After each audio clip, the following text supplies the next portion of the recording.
Saludamos al señor ministro de Salud, Guillermo Alfonso Jaramillo. Ministro, buenos días.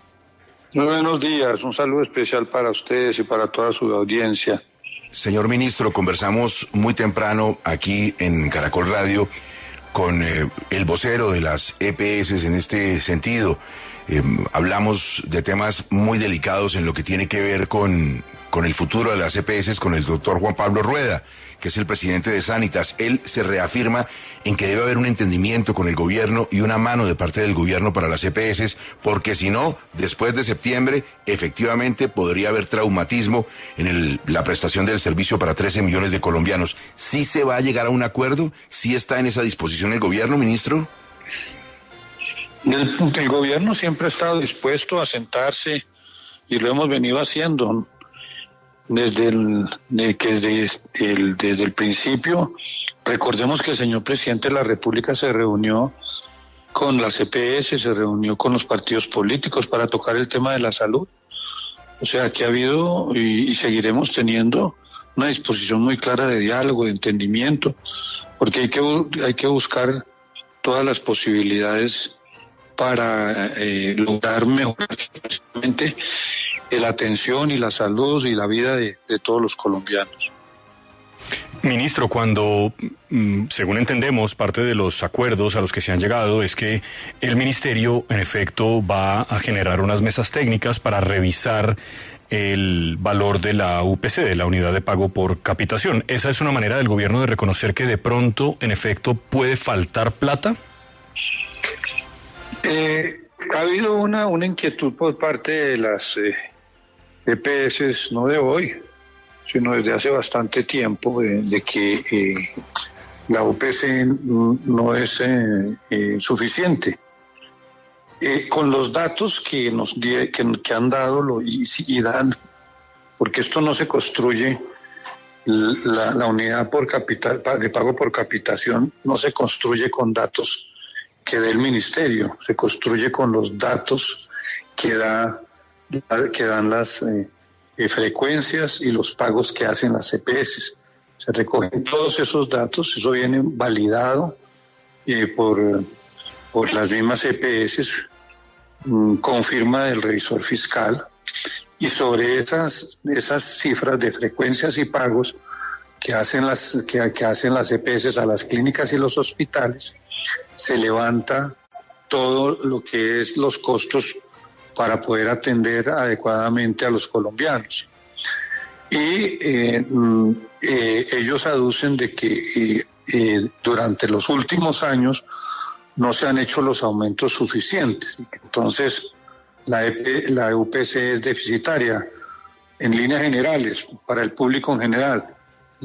Los dineros que aportamos todos los colombianos, porque no son, la gente cree que las EPS son las que dan salud, no, ellos son unos intermediarios.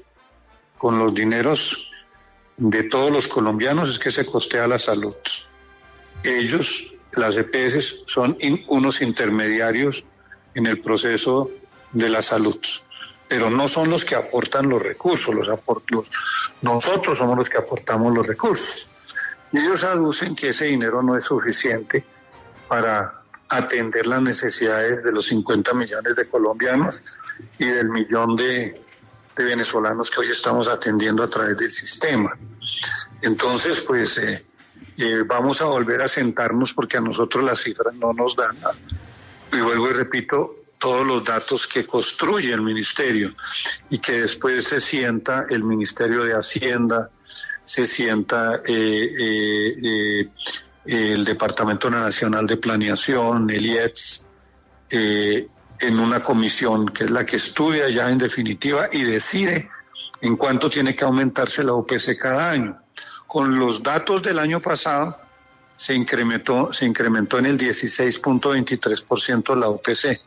Ministro. Está muy por encima de lo que fue el IPC de salud, que hoy está en 17.8%. O sea que hubo un aumento muy importante de más del 4.5% por encima de los precios que puedan haber tenido y costos que puedan haber aumentado en salud.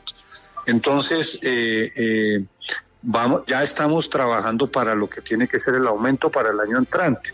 Ellos quieren que se revise más exhaustivamente eso. Vamos a sentarnos a revisar esa situación para ver si se necesita más recursos. Ahora, Ministro, sobre las cuentas... Yo redondeo la idea. Sí, pero es que le quiero preguntar algo sobre las cuentas. El gobierno, óigase bien, el gobierno aumentó el presupuesto para salud en el 25.4%.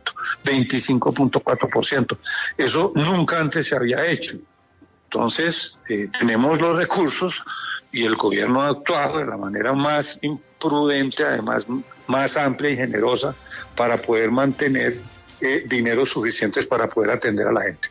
Ministro, es que sobre las cuentas que usted está haciendo, que creo que es donde hay que tener la discusión técnica, usted ha dicho que lo de la OPC no está de acuerdo. En la carta que empezó esta discusión esta semana, las 3 EPS hablan de otras 2 variables de cuentas. Uno, unas deudas acumuladas, y lo dice en la carta, no de este gobierno, hace años, de gobiernos anteriores, por distintos factores, como el COVID, como licencias, incapacidades.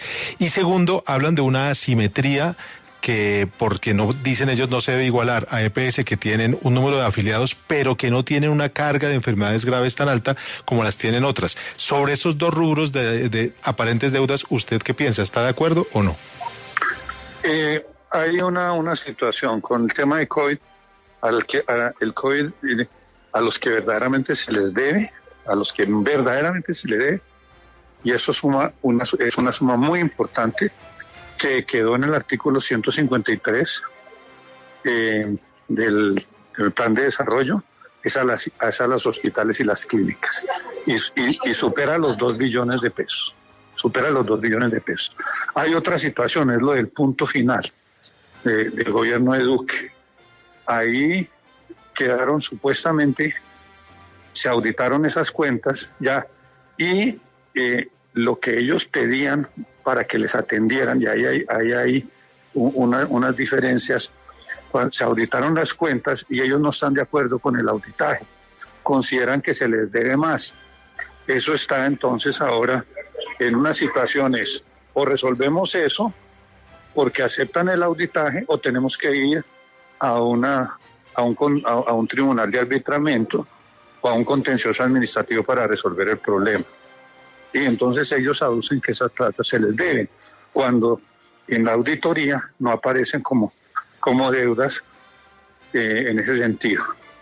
Y viene algo que ya es un porcentaje que es apenas viene siendo por ahí el 3% del 4%, pero que ya se adicionó el dinero, es para poder pagar los presupuestos máximos, que representan apenas el 4% de todo el gasto global, ¿no es cierto? Pero ya adicionamos más de un billón de pesos para presupuestos máximos. Entonces vamos a sentarnos a mirar todo eso en detalle. Nosotros estamos dispuestos a revisar y a mirar, ¿no es cierto? Si mañana aparece que la UPC no es suficiente, es un tema que no es solamente de Colombia, sino de todo el mundo entero, que es que los costos de salud siempre se incrementan y que pues este es un sistema bastante generoso, en donde aquí cada día entran más nuevas medicinas, más costosas, transporte, pañales, cantidades de cosas, hacen que desafortunadamente, por ejemplo, en eso de los presupuestos máximos, que es el 4%, no alcanza el 5% de los costos totales, resulta que eso aumentó en más del 50% entre el 2022 y el 2023. Sí, ahí se generan unos aumentos que desestabilizan los presupuestos. Así sea pequeño, de todas maneras incide. Y hay ahí una deuda pendiente mínima que estamos pagando ya ahora, ¿no es cierto?, para quedar completamente al día. Pero el 96%, dígase bien, el 96% de los recursos de salud se pagan anticipadamente y se han pagado al día con las EPS. Ministro, lo comentábamos muy temprano en la entrevista con el presidente de Sanitas. Si en septiembre, si en octubre comienza a disminuir la prestación de atención de estas EPS, no tiene por qué disminuir, ¿Piensa que no va a pasar? No tiene por qué disminuir. ¿Lo descarta? Nosotros no tiene por qué disminuir. Estarían incumpliendo entonces con los recursos que se le da. Les hemos dado esas 3 EPS, 14 billones de pesos en lo que va de este año. y seguramente terminarán en unos 24 billones de pesos. Pero si no, usted gira directo a los hospitales, ¿lo ha pensado? No es eso, es que si hay una urgencia, o sea, si hay un paciente, a cualquier hospital tiene que ser atendido y tiene que hacérsele todo lo que haya necesidad de hacerse. Mientras tanto, vamos haciendo los traslados necesarios de una EPS a otra EPS. Perfecto. Ministro, ¿la exministra Corcho va a la nueva EPS? No, eso ya son decisiones del señor presidente de la República. Pero yo vuelvo y repito, además, la nueva EPS es 50% menos una acción del gobierno. Son las cajas las que tienen la mayoría, son 3 de los 5 representantes en la junta directiva son de las cajas, y son entonces las mayorías, y en este caso las cajas tienen la mayoría para decidir sobre quién esté en la presidencia. Entonces, pues ya serán unas decisiones que tomemos y tome el señor presidente con los representantes de las cajas, en este caso con Subsidio, Cafán, Compensar y Confenalco. Finalmente, ministro, ¿cuál es su EPS? Yo estoy en Sanitas. ¿La del doctor Rueda? ¿Y cómo le ha ido? No, pues yo ayer les he venido diciendo desde hace rato que no me han solicitado ni siquiera un antígeno prostático, y llevo más de 2 décadas con ellos y nunca me llamaron para que me tomara un antígeno prostático. Uy. Y entonces yo hago la crítica porque es que la salud hay que prevenir la enfermedad. Yo tengo 73 años y llevo más de 20 años en Sanitas y nunca me llamaron a que me tomara un antígeno prostático. Ministro, oigo por allá unos ruidos como... ¿Usted dónde está? ¿Qué está haciendo? Estoy haciendo los exámenes que todo empleado público tiene que hacerse, que es un chequeo general para que quede de constancia. ¿Pero está en Sanitas o lo está haciendo dónde? No, estoy en una clínica acá ahí. Muy bien. La cual siempre me han atendido a mí desde que estoy en Bogotá. Ministro, mucha suerte con los diálogos y las mesas. Gracias. Gracias, ministro. Gracias. Hasta luego. Usted es muy amable.